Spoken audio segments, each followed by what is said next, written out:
Welcome back to the Grass is Greener series. In today's episode, we explore the question, quit or keep going, and navigate career uncertainty. We bring two different perspectives in the tech industry, working at big tech and startups. In this series, we share our lives in parallel to each other because the grass isn't greener on the other side. It's greener where you water it.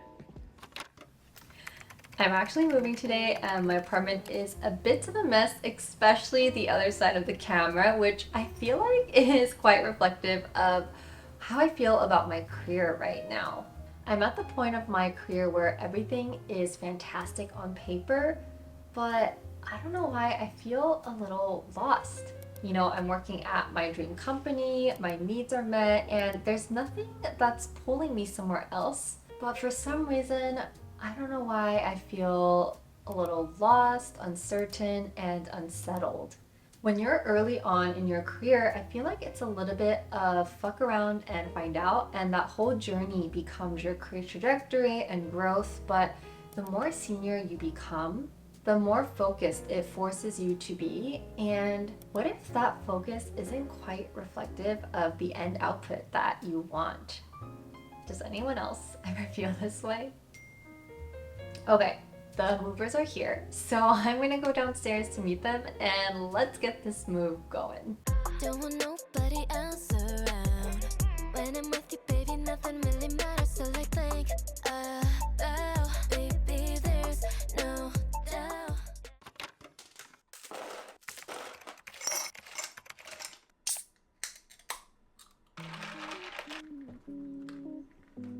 So obviously this video is about the question, quit or keep going.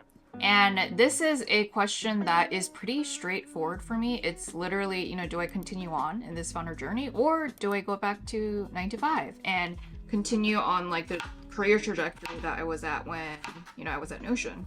And I ask myself this question pretty regularly, and it's a little bit uncomfortable, right? It forces you to confront where you are now versus where you expect it to be. You know that phrase, man plans and God laughs? That pretty much sums up my entire year.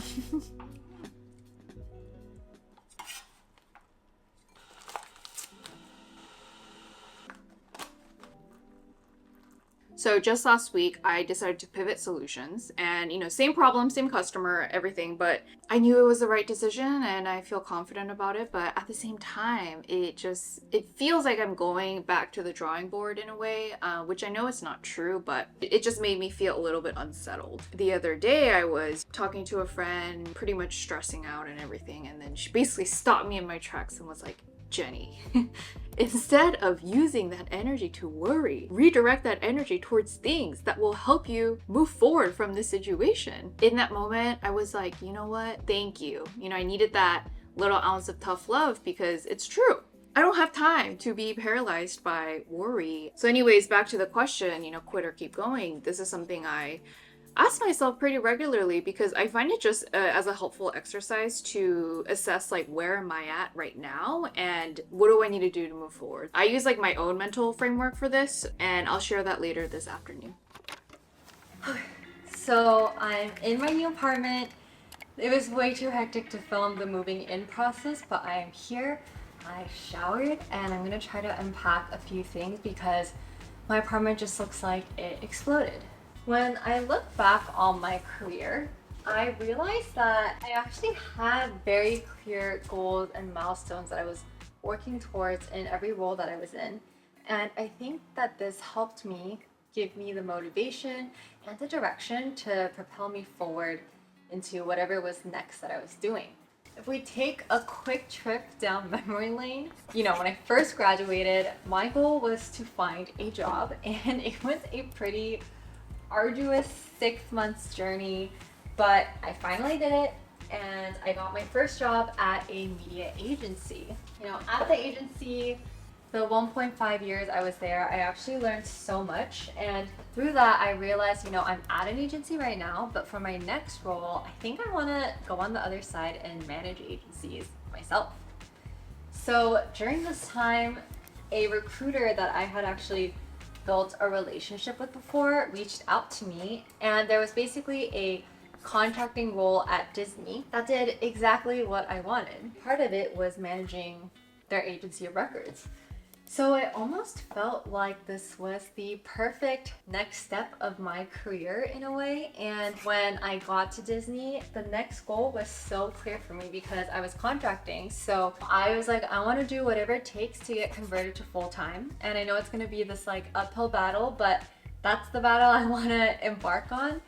And 6 months into the role, I actually did get converted to full-time. And it felt like I kind of hit this checkbox of what I wanted next. I learned so much there the past 3 years I was there. And I learned a lot about managing up, managing through, and flash forward, a Google recruiter reaches out to me about 2 roles at Google. One of the roles is exactly what I'm doing at Disney. And for those that have been following our channel, you know, that was such a full circle moment for me because when I first graduated, it actually went all the way to final rounds with Google and I got rejected, and it was like this heartbreak of my early post-grad years, and it just felt like, oh my god, I think I'm in the right direction because this time I had Google reach out to me. I actually ended up getting both roles, and then I officially accepted one of the roles, negotiated my own terms, and I think it was just this external validation of I think I'm on the right path and I think I am headed down the right direction. At Google, from there, my next goal became how can I prove my competency while I'm here? And I ended my first year with a pretty great performance review. But then year 2 hit and all the layoffs hit, you know, and it was this earthquake of a shock. And there's all these like little aftershocks happening, like the reorgs, just tighter budgets, stricter policies. But it was just this reminder to me that my career is actually not guaranteed. And I've been using my performance reviews as a measure of where my career is, but realistically, am I gonna be measuring my company's performance reviews for the rest of my life? It forced me to think a lot more critically about my career and where it's at, and if this is the trajectory that I want to continue down on. And you know, what are my own metrics of success outside of Google's? These are the tough questions I've been asking myself recently, and comment below if you've also been experiencing this or have experienced this in the past. Everyone, I brought the whiteboard out because I wanted to explain my mental framework when I think about this question.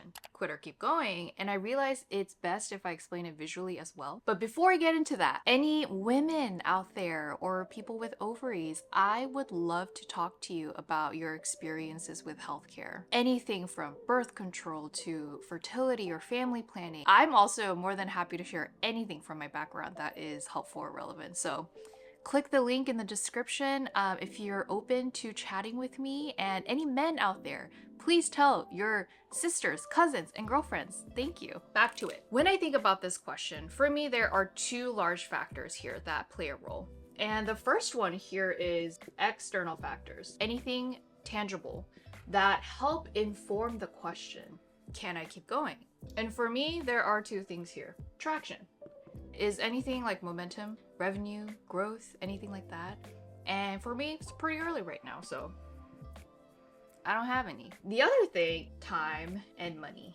And this is pretty self-explanatory, and I am running quite low of this as well. The other factor, as you can imagine, is internal. And I feel like internal is a little bit trickier because it's unique to you and only you can truly gauge where you're at with this. In my head, internal help inform the question, what keeps me going? And for me, there are 3 things here. Conviction. Did I spell that right? Yes. Conviction. How all in are you on this journey and the mission that you're building towards? For me, this is probably my strongest trait and has only gotten stronger with time, honestly. Pretty high. The other thing here is energy.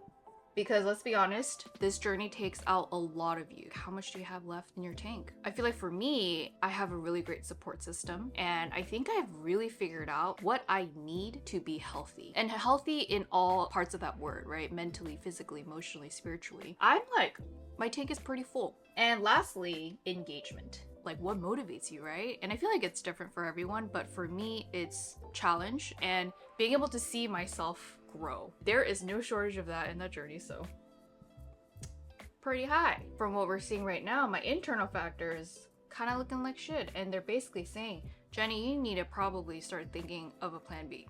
My internal factors are like, yes, keep going, there's something there. So what I feel like is really interesting is seeing how these two factors feed each other.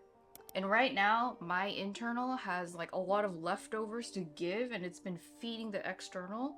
So as a relative whole, like I feel pretty fed. I feel sustained and like I could keep going. And I'm sure for most early stage founders out there, like pre-seed early, your internal factors are likely to do more of the heavy lifting, and that is certainly the case for me. It's so funny because I think a year ago, I would look at this and be like, yep, okay, you tried, good job, and let's get back to reality now, right? Because I would say, and I think all my close friends will back me up on this, I am an extremely practical person. So it's very surprising for me that I am so all in, even though like this is a situation.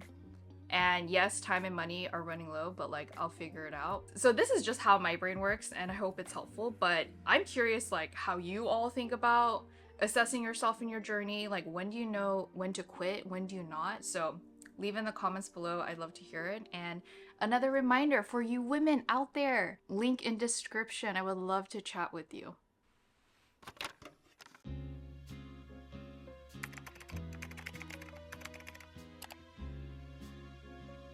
There's actually this great article titled Staring into the Abyss, and it's all about asking hard questions and navigating pretty uncomfortable truths. Jenny's told me before that I have a natural inclination for staring into my own abyss, you know, whether that's my personal life or my career. And I think there have been times in my life when everything is good on paper, I'm very thankful, but I still have a lot of questions about this particular thing in my life. And during these really tough times of introspection, as uncomfy as it may feel sometimes, I actually feel like through that, I've experienced a lot of change and a lot of unexpected growth. I sometimes forget that I've done this before, where I've rocked the boat when nothing was wrong. But later on, you know, I realized that my intuition at the time was actually right.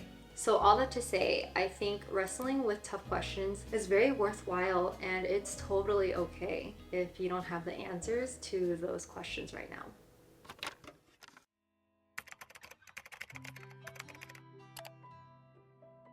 Back from my post-dinner walk, I was just thinking, right, because just this afternoon we were kind of talking about the internal and the external state, and how if it was me from a year ago, I would not be saying like, yeah, keep going. I would honestly be like, okay, time to move on. I think that's why this journey is so fun for me in a way, because I see myself changing so much because you're forced to adapt. Like another example, I'm sure you guys all know Enneagrams, and I am an INFJ.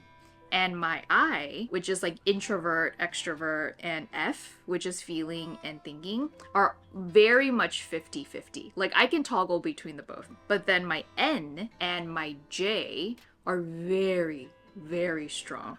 And J is known for, you know, very type A, control freak, hyper planner. And I feel like I'm more and more becoming a P, which is the more like, like no planning, let's go with the flow kind of person. I feel like I'm becoming more of a P because it's just really hard to plan ahead sometimes. You know, things just change, or I might change my mind, or I might learn something where I'm just like, okay, I just didn't even know that. I didn't even know how to account for that, right? So my mantra these days is, you know, just focus on today and tomorrow.